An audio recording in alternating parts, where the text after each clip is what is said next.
Мурунку президент Курманбек Бакиев Дубайдагы жолугушуу тууралуу пикирин айтты. Ал Назар Ньюс басылмасынын өкүлү менен өткөн маегинин социалдык түйүндөгү баракчасына жарыялады. Анын айтымында Садыр Жапаровдун бардык президенттерди чогултуу демилгесин колдойт. Бул анын саясий көрө билгичтигин айгинелейт. Ал коомдун биримдиги үчүн аракет кылып жатат. Бул жолугушууда анын жеке кызыкчылыгы болгон жок. Ал мурунку президенттерди айыптоо менен популизмдин жолунда кетсе деле болмок. Бирок Жапаров туура жолду тандады.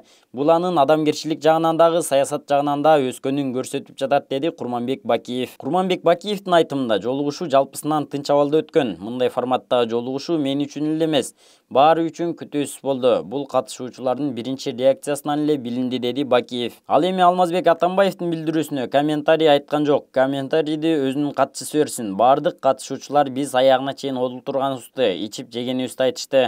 Атамбаевге сөз берилгенде ал дагы Жапаровдун демилгесин колдогон, деди Бакиев. Ал эми 2013 жылдын 7-апрели тууралуу кыргызстандыктардын өлүмүнө ким күнөөлүү экенин азыр териштиргим келбейт.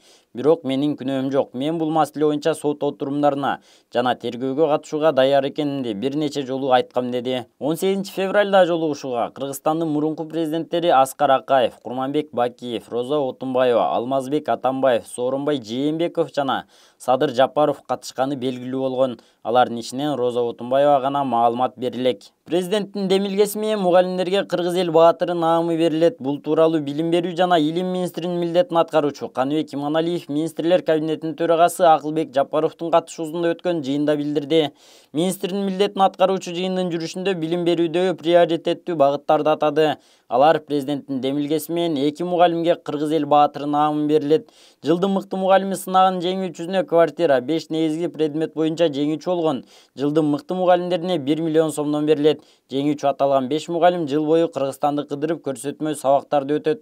Жакынкы 3-5 жылда 1000ден ашуун мугалимдерге квартира берилет. Бул үчүн атайын долбоор түзүү максаты көздөлүүдө. Дүйнөлүк жогорку окуу жайларда окуп, атактуу компанияларда иштеген мекендештерге мамлекет тарабынан атайын сыйлыктар берилет. Президенттин демилгеси менен жакыр үй-бүлөдөн чыккан таланттуу балдар үчүн Чолпон Ата шаарында мектеп-гимназия курулуп жатат. Ал жакынкы жылдарда ишке кирет. Каныбек Иманалиев президент тарабынан көрсөтүлүп жаткан колдоо билим берүүгө болгон чоң ишеним, чечкиндүү кадам экендигин белгиледи. Түркмөнстандын президенти Сердар Бердимухамедов 8 март аялдардын эл аралык күнүнө карата өлкөдөгү ар бир аялга 60 манаттан акча берүүнү тапшырды.